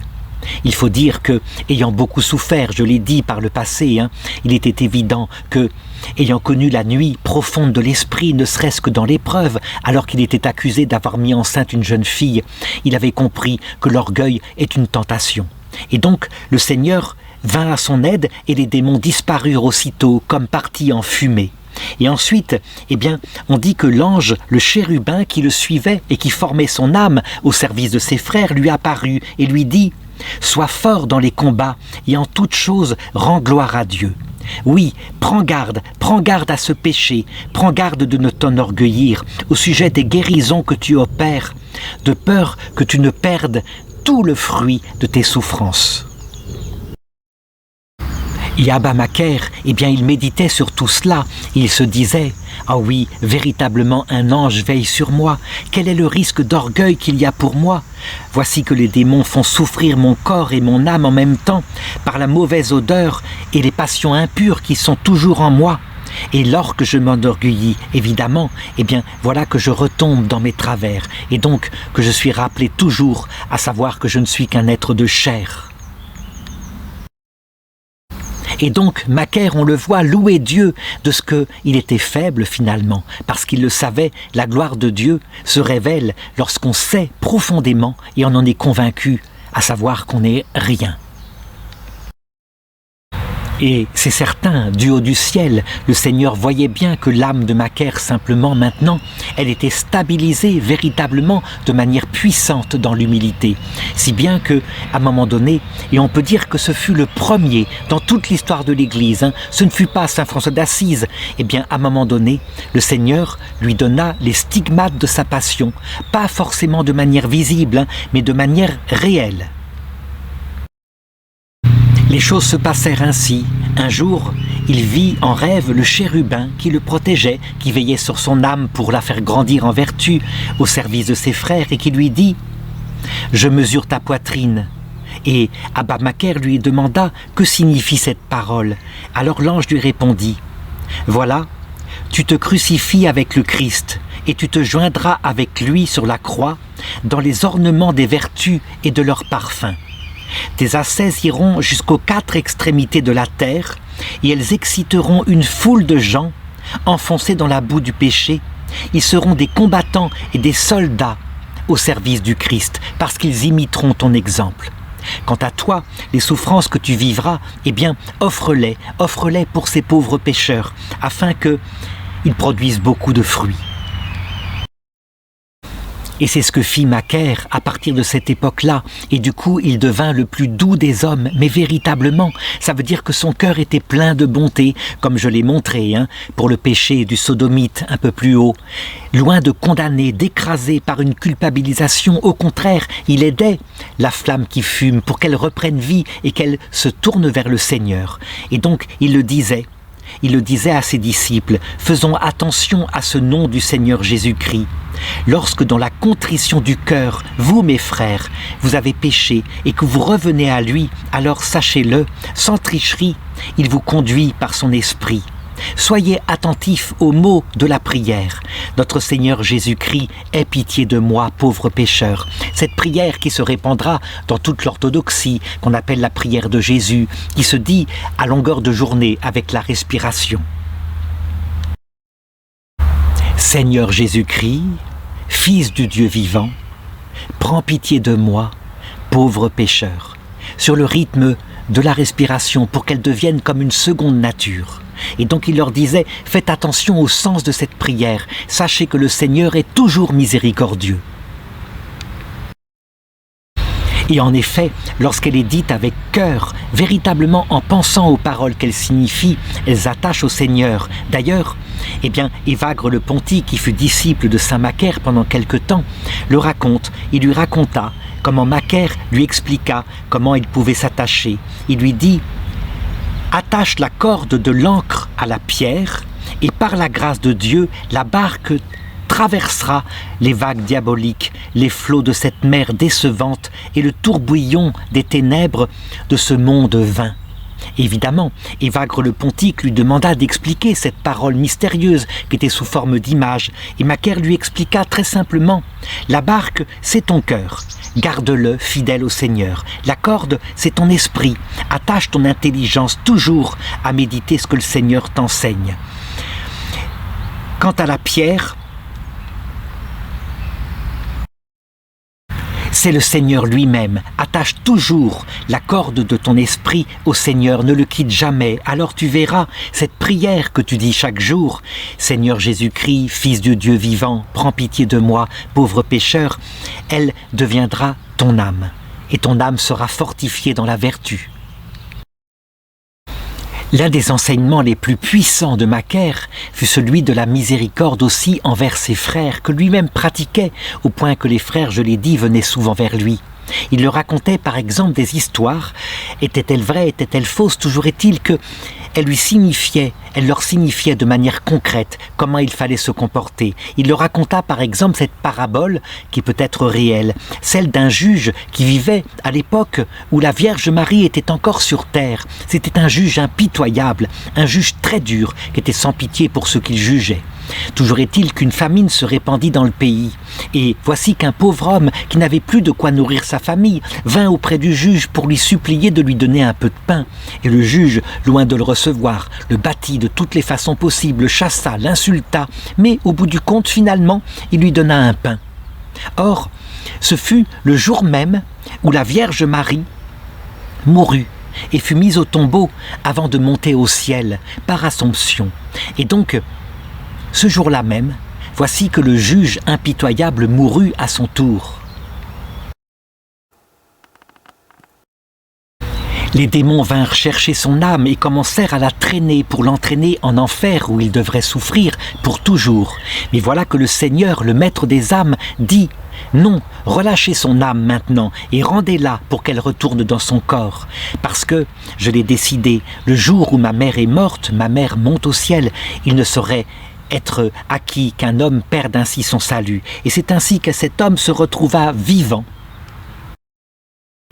Et il se réveilla dans son lit tout en sueur. Il était vraiment mort et il se souvint des paroles qu'avait dit le Seigneur durant son expérience, que c'était pour le seul pain qu'il avait donné un jour à ce pauvre. Alors il dit « Puisque pour un seul pain que j'ai donné avec colère et même en versant le sang, notre Seigneur Jésus-Christ m'a fait échapper à de cruels tourments, ô combien plus forte raison, si j'avais distribué toutes mes richesses, de quelle manière aurais-je été tiré de l'enfer ?»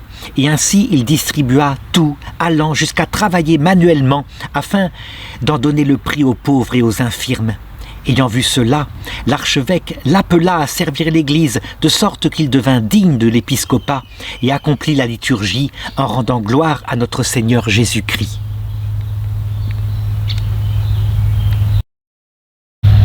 Macaire fut l'un de ceux qui enseigna à ses moines qu'il fallait, pour aller au paradis directement sans passer par aucune purification, qu'il fallait développer en soi 3 cœurs. Un cœur de feu pour Dieu, un cœur de pierre pour soi en regardant son péché, sans illusion sur sa vertu, et un cœur de chair et de miséricorde pour le prochain.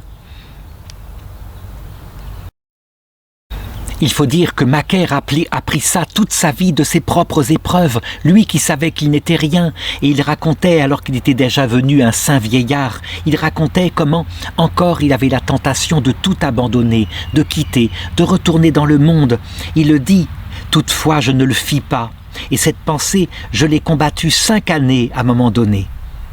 Alors il disait, je me lèverai, j'irai, je marcherai dans cette rivière et je verrai ce que j'y trouverai, j'y verrai si je retournerai dans le monde. Donc lui, qui avait passé tant de temps à chercher le Seigneur, à voir encore ses tentations alors qu'il était âgé, cela bouleversait ses frères et cela montrait à ses frères que le Seigneur, évidemment, ne nous demande pas d'être des monstres d'ascèse, des héros des exercices spirituels, mais d'être simplement devant lui des pauvres qui aiment de tout leur cœur. Et il faut le reconnaître, jusqu'à la fin de sa vie et probablement dans le passage de la mort, les démons tentèrent de le faire tomber. On a quelques anecdotes alors qu'il était devenu vraiment très âgé. Un jour, alors qu'il était au champ et qu'il travaillait avec une faux pour récolter le blé qui était nécessaire avec les moines, eh bien, voici que le démon lui apparut. Il saisit sa faux et la tint au-dessus de sa tête. Elle était prête à verser sur sa tête pour le tuer. Et lui, courageusement, alors il répondit: si le Seigneur vous a donné puissance, eh bien faites-la retomber sur moi, sinon allez-vous-en dans les ténèbres. Et les démons s'étaient rassemblés, ils crièrent en disant: nous en avons fini avec toi pour toujours, car toute la fatigue que nous avons endurée pour te combattre a été vaine, et nous n'avons jamais pu te dominer. Alors Macaire leur répondit: ce n'est pas ma force qui fait cela, mais c'est la grâce de Dieu. Et c'est ainsi qu'ils disparurent encore ce jour-là, et le Seigneur commença à lui donner un repos par rapport aux attaques qui jusqu'ici avaient été constantes de la part des démons. Sans doute parce que justement, les démons n'étaient plus utiles, il avait compris maintenant et pour toujours, et c'était absolument enraciné dans son âme qu'il était un pauvre homme. Et du coup, son enseignement était au sommet de ce qu'il devait être. C'est là qu'Évagre le Pontique le rencontra encore, et donc il lui demanda des conseils, et lui répondit. Il faut savoir qu'Évagre le Pontique était un notable de Constantinople, un homme qui avait beaucoup de culture. Il lui dit simplement: vraiment, en ce qui concerne l'ordement de la vertu, nous sommes tous des indigents. Cependant, Évagre, toi tu es bon. Aussi, rejette loin de toi la gloire de la rhétorique que tu as apprise et que t'a séduit toute ta jeunesse. Revêt-toi de l'humilité du publicain. Mets-toi à la place du plus petit, sache que tu ne vaux pas mieux que les autres, alors tu vivras. Et donc Évagre le Pontique nota ça et le transmit à toute l'Église. Un autre jour, il lui demanda: mais à quoi ça sert d'avoir fondé ce grand monastère de Cété dans le désert?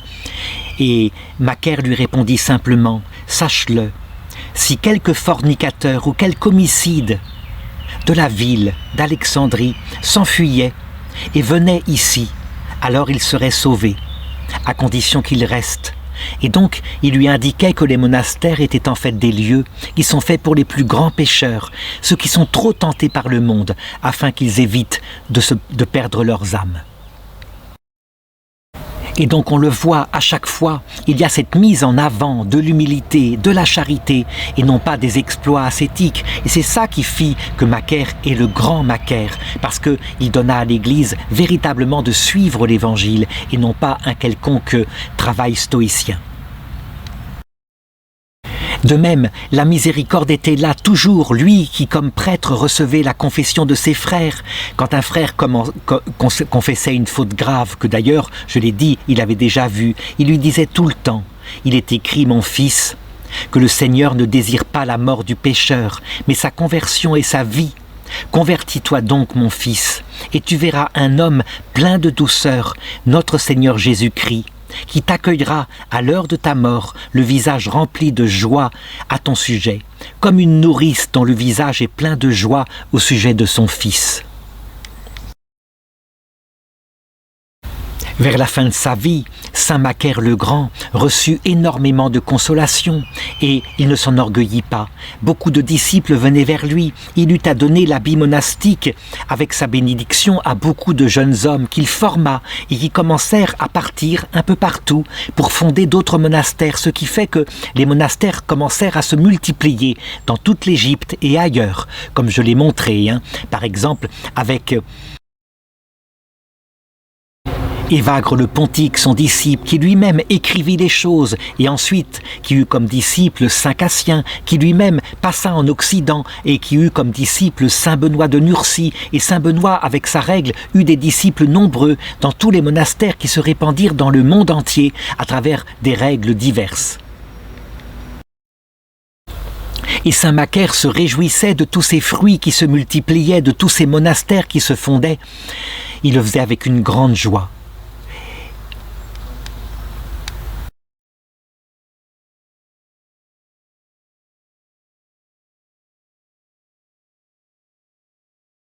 Certes, il restait dans le désert de Cété, mais parfois il arrivait tout de même qu'il se déplaçait, ne serait-ce que parce que quelque chose, averti par le Seigneur, l'avait beaucoup marqué. Telle fut l'histoire de ce frère dont on n'a pas gardé le nom, mais qui manifestement fut un grand saint. On rapporte qu'un moine qui vivait dans un monastère non loin du désert où vivait Macaire, eh bien, un jour vola auprès de l'économe du monastère 2 vases qui servaient en particulier pour les rites sacrés. Et donc, parce qu'il était jaloux, qu'il haïssait un autre moine qui peut-être avait-il été excité par le démon, il mit ces vases qu'il avait volés dans la cellule de ce moine qui l'énervait particulièrement. Au bout d'un certain temps, voici que l'économe se rendit compte que les vases avaient disparu, et donc il décida d'en parler au père abbé, et on organisa une fouille dans la cellule de tous les moines afin de trouver qui avait volé ces vases. Et on arriva dans la cellule de ce moine où les vases avaient été cachés et qui était parfaitement innocent. On les trouva dans sa cellule. Et le moine en question, surpris, se prosterna à terre et dit « Père, pardonne-moi, pardonne-moi, j'ai péché ». Il n'accusa personne, il prit sur lui ce péché, comme si c'était lui qui l'avait fait. C'était une attitude étonnante. Toujours est-il que les frères, qui avaient eu à subir une fouille et la suspicion dans tout le monastère, le prirent en grippe et l'higoumène aussi, et on se mit à le traiter mal, à le traiter comme un mauvais moine. On faillit même le chasser, finalement on le garda par miséricorde, parce qu'il avait confessé que c'était lui, sans le nier jamais. À un moment donné, celui qui avait mis ces vases dans sa cellule le frappait aussi, et le traitait de voleur, et lui, à ce moment-là, se prosternait en disant simplement « J'ai péché, pardonne-moi ». Et ce traitement dura à peu près 2 ans, 2 ans d'une persécution terrible, et lui était là, se faisant le plus petit parmi les moines. Au bout de 2 années passées comme ça dans la persécution, voilà que Dieu révéla au père Macaire qui était à Cété ce qui s'était passé. Et lui alors décida de quitter son monastère, pour une fois prit le bâton que lui avait donné saint Antoine, son maître, et marcha. Il se rendit dans ce monastère, et lorsqu'il fut proche du monastère, tous les frères se dirent de l'un à l'autre « Voilà notre père Macaire qui arrive !» Ils prirent des rameaux et le mirent sous ses pas pour l'accueillir avec joie dans le monastère. Mais le frère qui avait été accusé de vol, quant à lui, il s'était réfugié dans sa cellule, il n'avait pas osé prendre un rameau pour accueillir le père Macaire avec les autres frères. Il s'était mis parmi les derniers. Un frère plus miséricordieux qui vint le voir et lui dire « Viens, viens, il y a le père Macaire qui est là ». Il répondait « Comment prendrais-je un rameau pour aller rencontrer le père Macaire, moi que vous voyez chargé de péché ?» Le père Macaire était là dans le monastère et il embrassait chacun des frères, un par un, en lui demandant des nouvelles. Et à un moment donné, il se rendit compte qu'il manquait un frère, le frère en question, et il demanda où il était. Alors les autres frères l'informèrent et dirent « Il n'a pas osé paraître devant toi ». Et ils lui racontèrent comment il avait volé les vases et les avait cachés dans sa cellule. Alors le père Macaire simplement sourit et fit appeler le frère. Et le frère vint, tout contrit, et se prosterna, il fit une grande métanie devant frère Macaire. Et alors, à la stupéfaction des autres frères, voilà que le père Macaire fit, devant le frère aussi, une prosternation, sur le sol, et il le releva, et ils se relevèrent tous les deux. Et voilà ce que dit le frère Macaire. « Ni moi, ni vous, ne sommes honorables comme celui-ci, car non seulement il a supporté une grande humiliation, mais en plus, il a pris sur lui le péché de son frère. » Et c'est ainsi que le père Macaire lui rendit sa dignité, dignité qu'il ne cherchait pas à garder. C'était un vrai moine.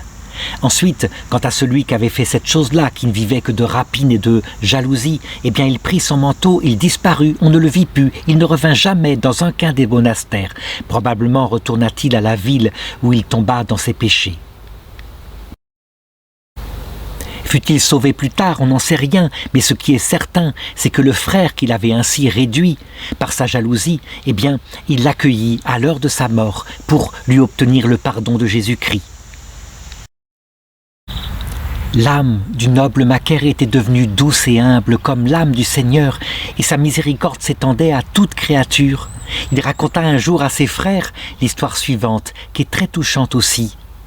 Il dit: « Il m'est arrivé une fois, pendant que j'étais dans l'oued à cueillir des palmes, que vint à moi une gazelle. Elle s'arrachait le poil et elle pleurait d'un chagrin que je ne comprenais pas. Et moi, lorsqu'elle se fut jetée à mes pieds, eh bien, je mouillais de mes propres larmes, et lorsque je me fus assis, je la touchais et je la caressais de mes mains. Je partageais ses larmes pendant qu'elle regardait mon visage avec étonnement. Puis, après cela, elle mordit ma tunique et me tira, et lorsque je l'eus suivie en la force de mon Seigneur Jésus-Christ, et qu'elle m'eut conduit au lieu où elle habitait, je trouvai 3 petits faons qui étaient couchés, et lorsque je me fus assis, je les pris un à un, et je vis que, après les avoir palpés, je les trouvais tout déformés. Ils ne pouvaient pas marcher, ils ne pouvaient pas se lever, ils étaient faibles et fragiles. Alors je fus pris de pitié d'eux, et des larmes de leur mère, je gémis sur eux en disant: « Toi, Seigneur, qui prends soin de tout, toi, Seigneur, qui as ouvert les trésors de miséricorde nombreuses, aie pitié de la petite créature que tu as créée. » Lorsque j'eus dit ces paroles avec larmes en présence de mon Seigneur Jésus-Christ, et que j'eus répandu ma main, je fis sur eux le signe salutaire de la croix, et aussitôt ils guérirent.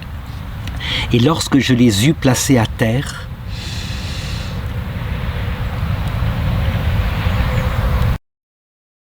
aussitôt la gazelle leur donna son attention, ils allèrent sous son ventre, ils se mirent à téter, et elle, douce pour eux, se réjouit avec eux, regardant mon visage, étant dans une grande joie. Et moi j'étais en admiration devant la bonté et l'humanité de notre Seigneur Jésus-Christ au sujet de ses miséricordes. Et les frères autour de lui étaient touchés par ces récits si merveilleux et si parlants concernant notre Seigneur. Il y a cependant un type de créature que Macaire aida très peu. Eh bien, ce furent les femmes, pour une raison simple, c'est que les femmes n'avaient pas le droit d'approcher les monastères d'hommes, et la tradition est restée intacte ainsi, actuellement, par exemple dans les monastères de Grèce qui ont continué la tradition, du côté du mont Athos. Toujours est-il qu'un jour, eh bien, on prévint Macaire qu'un homme était là, un homme qui venait, en riche équipage, accompagné de son enfant, un jeune garçon qui était très malade, et il venait supplier Macaire de prier sur son enfant afin qu'il puisse être guéri. Et le Seigneur l'informa en pensée de ce qu'il se passait, à savoir la réalité. Et donc il fit sortir le disciple et il se retrouva tout seul avec cet homme et son enfant qui était là, un enfant d'à peu près 14 ou 15 ans. Et l'homme lui dit: cet enfant est mon fils, il y a en lui un démon. C'est un démon puissant qui le frappe 4 ou 5 fois par jour. Il tombe par terre. Je l'ai mené à une foule de médecins et même des saints de mon pays, mais il n'a jamais été guéri. Il déchire ses vêtements et se mord jusqu'au sang. C'est pourquoi j'ai revêtu ses habits et je suis venu jusqu'à toi. » Alors saint Macaire lui répondit et lui dit, avec une certaine sévérité, «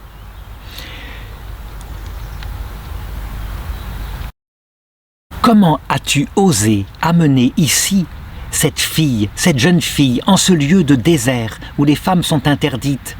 Et cela ne t'a pas suffi, car tu as menti à l'esprit de grâce, car c'est la fille d'Agathonique, l'éparque d'Antioche, et toi tu n'es pas son père du tout. Donc tu as déguisé cette jeune fille en garçon, et tu l'as amenée ici, et tu es cause d'un grand scandale. » Alors l'homme, quand il eut entendu ça, se prosterna, tomba sur son visage aux pieds de Macaire et dit « Je t'en prie, mon Seigneur, je suis un serviteur de cette jeune fille, un serviteur de mon maître, et j'ai voulu l'amener ainsi déguisée parce que sinon jamais tu ne l'aurais reçue. » Alors le saint lui dit « Lève-toi, ne crains pas, et ne recommence plus jamais à me mentir. »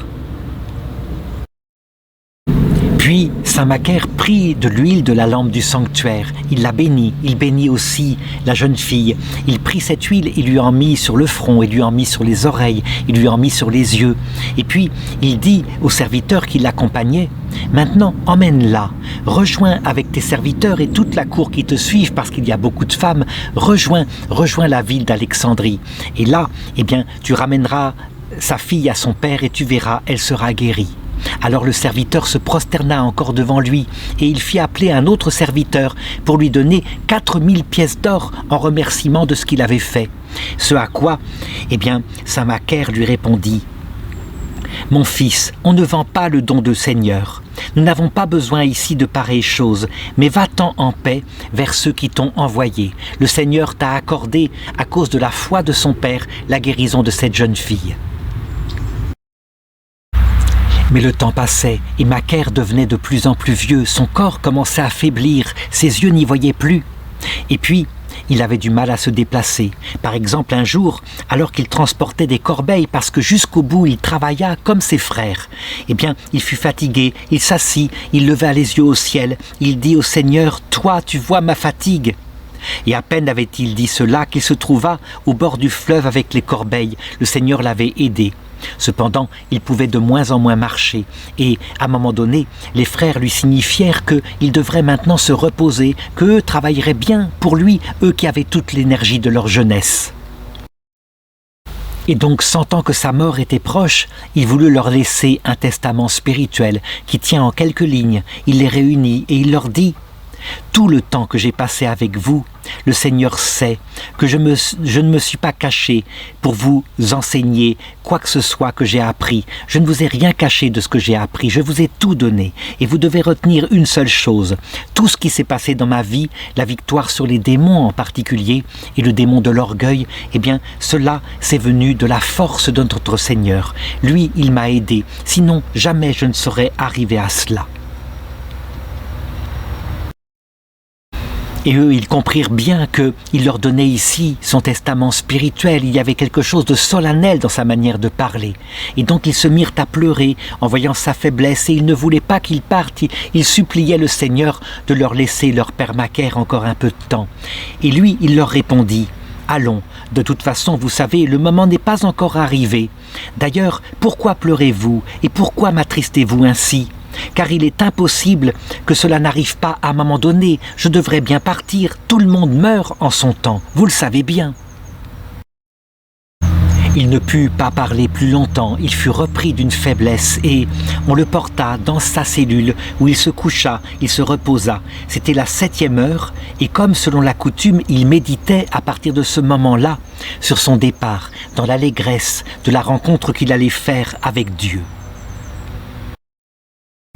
Quelques jeunes frères, sentant que bientôt ils allaient le perdre, tinrent à aller le voir et eux les recevaient dans sa cellule et il leur donnait toujours ses conseils. L'un d'eux, par exemple, demanda « Mais comment est-ce que je pourrais être sauvé ?» Alors, il lui donna un enseignement qui répéta aux autres et qui est resté comme ça dans les apophthegmes de saint Macaire.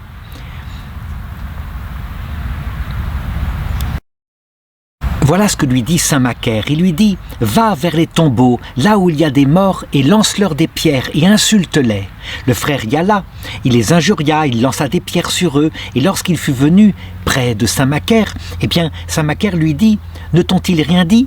Et lui répondit « Non, non, mon père, tout est resté silencieux. » Alors saint Macaire lui dit « Va demain, va dans le cimetière et donne-leur des louanges en disant « Vous êtes des apôtres, vous êtes des saints et des justes. » Et c'est ce que fit le jeune frère. Et puis il revint vers saint Macaire en disant « Je leur ai donné des louanges. » Alors saint Macaire leur demanda « Et ils ne t'ont rien répondu ?» Et le jeune frère répondit « Non, rien, rien mon père. » Alors le père lui expliqua « Tu vois comment tu les as injuriés et ils ne t'ont rien dit. Et comment tu leur as rendu gloire, ils ne t'ont rien dit. Eh bien, toi-même, si tu veux être saint, va, fais-le mort. Ne retiens rien, ni des louanges, ni du mépris que les hommes pourront te donner, à l'imitation des morts. Et alors, tu verras, tu seras sauvé. »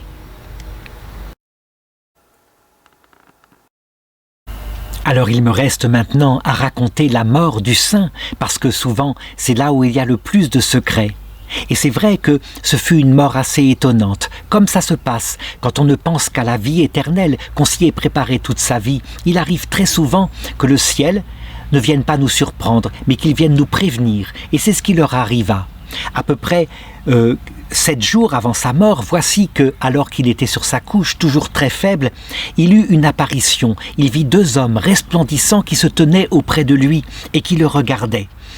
Et donc l'un d'eux se mit à lui parler et lui demanda « Qui es-tu, selon toi? Qui suis-je » Et lui, il le regarda comme il le put, mais avec un regard de l'intérieur, et il finit par répondre « Selon moi, tu es mon père Antoine. » Et Abbin Antoine lui répondit « Oui, tu as raison, je suis celui qui t'a formé dans ta jeunesse. » Et ensuite, lui montrant l'autre, il lui demanda « Connais-tu aussi celui-ci? Sais-tu qui il est ?»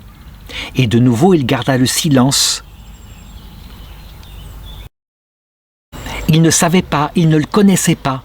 Alors, saint Antoine lui répondit « Tu vois, celui-ci, c'est notre frère Pacôme, le père des moines, celui qui a fondé les grands monastères antébéiques. Nous avons été envoyés du ciel pour t'inviter. À partir de maintenant, fais ce qui te préoccupe. Il ne te reste plus que 9 jours à passer sur terre, puis tu laisseras cette tunique de peau et tu habiteras avec nous. Lève les yeux en haut et vois l'endroit qui t'a été préparé, afin que tu reçoives la joie et que tu viennes dans le repos. »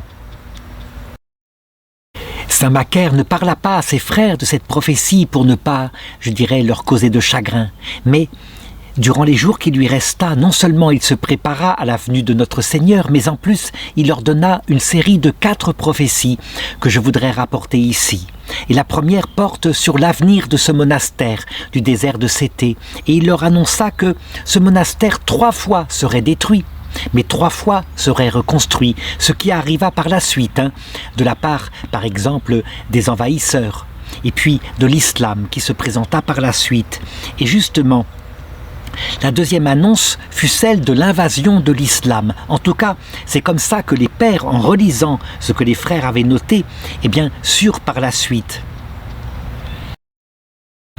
Et il leur disait « Un jour, un peu plus tard, vous verrez, viendra un roi puissant en ces temps-là. » Et les frères demandaient « Mais comment reconnaîtrons-nous que c'est le roi puissant que tu nous annonces ?» Et il leur dit « En fait, vous verrez, c'est un rejeton des fils d'Ismaël et des descendants. Ces descendants sont comme ceux d'Ésaü.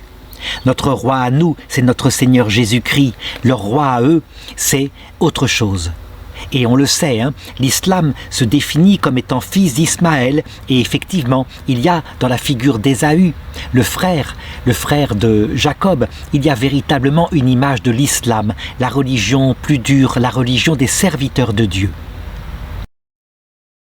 Les frères lui demandèrent « Mais qu'arrivera-t-il à cette époque-là aux frères, aux moines ?» Et saint Macaire leur répondit eh bien ils seront fortement pressurés, de sorte que quelques-uns parmi eux faibliront et perdront la foi. Ils abandonneront la vie évangélique par amour de l'argent. Et on le sait, une partie de l'Église d'Égypte, effectivement, se convertit à l'islam, quitta l'amour de notre Seigneur pour avoir des postes. C'est ainsi. Et il continuait en disant « Mais notre Seigneur Jésus-Christ sera miséricordieux, aura patience pour ceux qui auront abandonné la voie sainte. Et, je dirais, il les sauvera d'une autre façon. » Quant aux autres, ceux qui seront restés fidèles à la voie évangélique, eh bien, ils devront se garder de l'attraction des richesses et surtout, ils ne devront pas juger ceux qui seront tombés parmi les frères à cause de l'abondance du relâchement. Ceux qui seront restés fidèles seront bienheureux dès cette terre. La troisième prophétie porta sur la nécessité de construire des monastères et des monastères fortifiés, ce qui arriva dans ces terres. On le voit encore actuellement avec le monastère Sainte-Catherine. Et Abba Macaire prit une parabole pour l'expliquer. Il leur raconta « Un jour que je passais en Égypte, j'arrivais près d'un parc à brebis. Et en dehors du parc, il y avait une brebis qui était sortie et qui avait mis bas. Et je vis un loup qui arriva et qui lui enleva ce petit.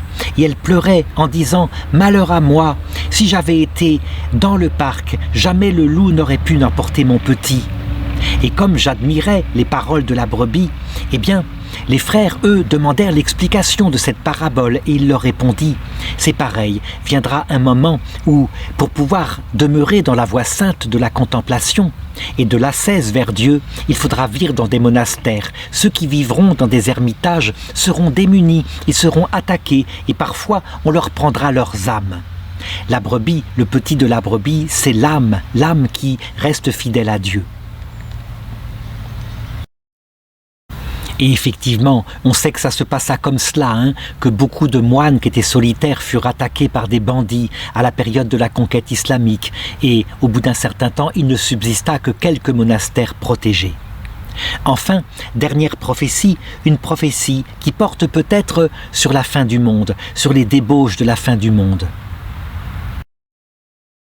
En effet, un jeune frère vint le voir alors qu'il était tout près de sa mort et lui demanda « Père Macaire, voilà, moi j'ai une tentation, je n'ai pas envie de rester dans le monastère, j'ai envie plutôt de me consacrer par exemple dans une vie active en soignant des malades. » Et il lui demanda « À votre avis, mon père, quelle est la vie qui est la plus grande? Est-ce que c'est celle qui consiste à rester dans sa cellule assis ou au contraire celle qui consiste à faire le bien autour de soi ?» Alors le père Macaire, dans ses derniers instants de vie, lui répondit « Je crois devoir te le dire, mon frère. Être assis dans sa cellule à prier notre Seigneur vaut mieux que de rendre visite aux malades. Car dans la suite, il viendra un temps où on se moquera de ceux qui restent ainsi assis dans leur cellule à chercher le Seigneur. Et la parole de saint Antoine du désert s'accomplira. Si l'on voit quelqu'un qui ne soit pas libertin, qui ne profite pas de la vie en se donnant du plaisir, on se moquera de lui en disant « espèce de fou ». Et on le voit à notre époque, cette chose se réalise de plus en plus. Et même dans l'Église, il arrive que certains dénigrent la vie contemplative en disant qu'elle ne sert à rien. Ça s'est produit en particulier, par exemple en Europe occidentale, après la grande crise qu'a suivi mai 68. Et c'est ainsi que se passèrent les 9 jours qui lui restaient sur terre. Il avait préparé son testament et maintenant il partit. Un jour, alors ses forces l'abandonnèrent complètement, il souffrait de fièvre, il avait atteint l'âge de 97 ans. Et dans la nuit, du 8e au 9e jour après l'apparition qu'il avait eue, depuis qu'il était malade, selon la parole d'Antoine, c'était le 27 du mois de Pamenos, un mois égyptien. Voici que le chérubin, qui l'avait toujours accompagné durant sa vie, qui avait forgé son âme, qui était son ange gardien, le chérubin, qui probablement était l'archange Uriel, l'ange du passage de la mort, lui apparut et il vint le chercher et il l'emporta vers les tentes éternelles. Les frères étaient là autour de lui, et depuis la tradition se répandit que lorsqu'un frère mourait, il fallait si possible être présent, parce que quelquefois le ciel s'ouvrait. Une foule immense de cœurs incorporels, d'anges, était là qui accompagnaient son ange, et l'ange lui dit « Hâte-toi et sors, car tous ceux qui se tiennent là debout t'attendent. » Et alors, saint Macaire dit d'une grande voix « Mon Seigneur Jésus, toi le bien-aimé de mon âme, reçois mon esprit. » Et c'est ainsi qu'il s'endormit. Ceux qui étaient là et qui avaient assisté à sa mort racontèrent alors aux autres frères qui n'étaient pas là, et la nouvelle se répandit dans toute la région et dans tous les monastères. Et donc on vint de toutes les régions, on voulait honorer celui qui était leur père, on fit une liturgie convenable avec une célébration de messe, et ils amenèrent les restes glorieux, le glorieux serviteur de Dieu, ils l'amenèrent pour l'enterrer. Et c'était pour tous les moines de la région une grande joie que d'avoir ainsi son corps qui était là, qui reposait en attendant la résurrection. Il faut savoir qu'à cette époque-là, même en Égypte, eh bien, le culte des reliques s'était déjà répandu, justement, un peu sans doute à cause de la tradition qui faisait que déjà, chez les Égyptiens de l'Antiquité, on savait que le corps devait un jour ressusciter. Toujours est-il que les gens de son village natal, le village de Gebjir, eh bien, ils entendirent parler eux aussi de sa mort et ils se dirent « Mais il n'est pas juste que ainsi le corps d'un si grand saint qui vient de chez nous soit conservé loin de nous. » Et donc, ils décidèrent d'organiser une expédition un peu plus tard pour se rendre là où il était enterré et pour, discrètement, sans que personne s'en aperçoive, pour subtiliser le corps et le ramener dans leur village. Et ils réussirent dans leur entreprise, je veux dire par là que les moines qui étaient dans leur cellule ne se rendirent compte de rien. Ils ramenèrent donc le corps de saint Macaire, et là, ils décidèrent de faire une grande chasse en bois, et puis aussi de bâtir autour de cette chasse une belle église, une église glorieuse, où il puisse être honoré à sa dignité. Ils demandèrent enfin, lorsqu'ils eurent bâti cette église, à l'évêque du lieu de venir et de bénir cette église pour l'ouvrir au culte. Et le récit qui est tiré de l'église copte que j'ai raconté dans cette vidéo se termine ainsi. Ainsi, ils déposèrent le corps du saint Abba Macaire, homme juste en vérité, dans un lieu au sud-est de cette église, ayant fait connaître le récit de son corps saint par lequel s'opérèrent jusqu'à nos jours de grandes vertus, des prodiges et des guérisons nombreuses par la puissance du grand Dieu, lequel habita en son serviteur saint Abba Macaire.